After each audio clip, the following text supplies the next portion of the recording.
बिस्मिल्लाहिर्रहमानिर्रहीम। अस्सलाम वालेकुम। आज की रेसिपी है देगी आलू गोश्त। देगी आलू गोश्त बनाने के लिए दरमियानी आंच के ऊपर पतीली रखी है। इसमें शामिल कर देंगे 4 खाने के चम्मच तेल के। एक बड़े साइज़ का आलू छील के क्यूब्स में काट के शामिल किया है और इसको इतनी देर तक फ्राई करेंगे कि ये तकरीबन आधा पक जाए।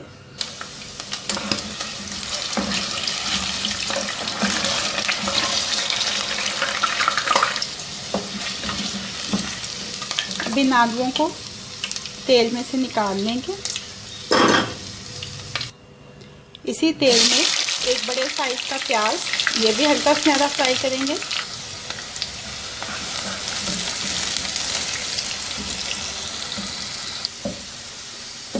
अब इस प्याज को भी तेल में से निकाल लेंगे किसी अलग बाउल में और इस प्याज को 1/4 प्याली दही के साथ ग्राइंड कर लेंगे। इसी तेल में साबुत गरम मसाला शामिल करेंगे, जिसमें बड़ी इलायची है, छोटी इलायची है, दालचीनी है, लौंग है और साबुत काली मिर्चें हैं। साथ ही 1 खाने का चम्मच लहसुन अदरक का पेस्ट शामिल कर देंगे। मिक्स कर देंगे अच्छी तरह से और 1-2 मिनट इसको सौते करेंगे।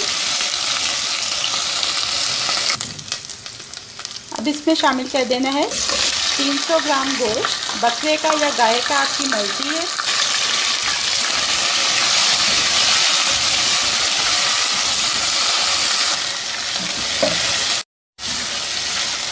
तीन 4 मिनट अच्छी तरह से भून लिया है इसको।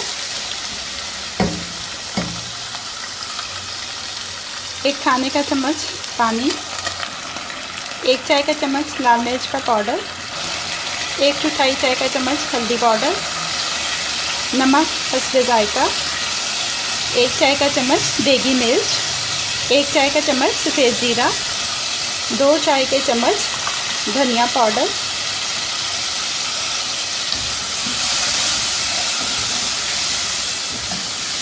एक 2 मिनट अच्छी तरह से पकाएंगे इसको। हस्बे ज़रूरत पानी शामिल करेंगे।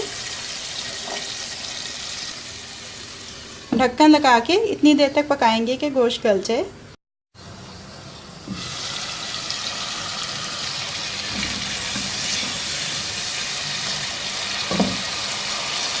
गोश्त गल चुका है। अब इसमें शामिल कर देंगे दही और फ्राई प्याज का पेस्ट। अच्छी तरह से मिक्स कर लेंगे।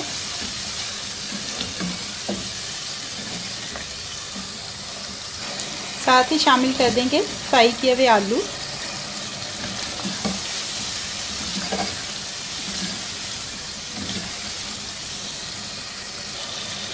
आधा चाय का चम्मच जायफल और जावित्री का पाउडर शामिल करेंगे। मिक्स कर लेंगे अच्छी तरह से।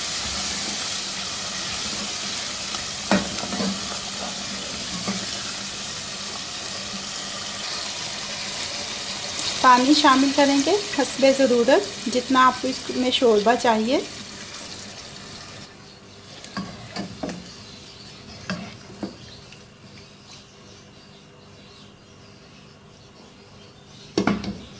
ढक्कन लगाकर अब इतनी देर तक पकाएंगे कि आलू मुकम्मल तौर से गल जाएं।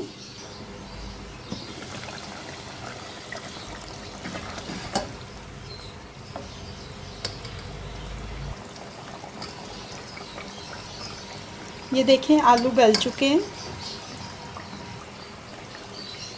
आधा चाय का चम्मच गरम मसाला पाउडर, 2-3 सब्ज़ मिर्चें, बारीक कटा हुआ सब्ज़ धनिया। धीमी आंच पे 1 से 2 मिनट के लिए दम देंगे। 2 मिनट हो चुके हैं।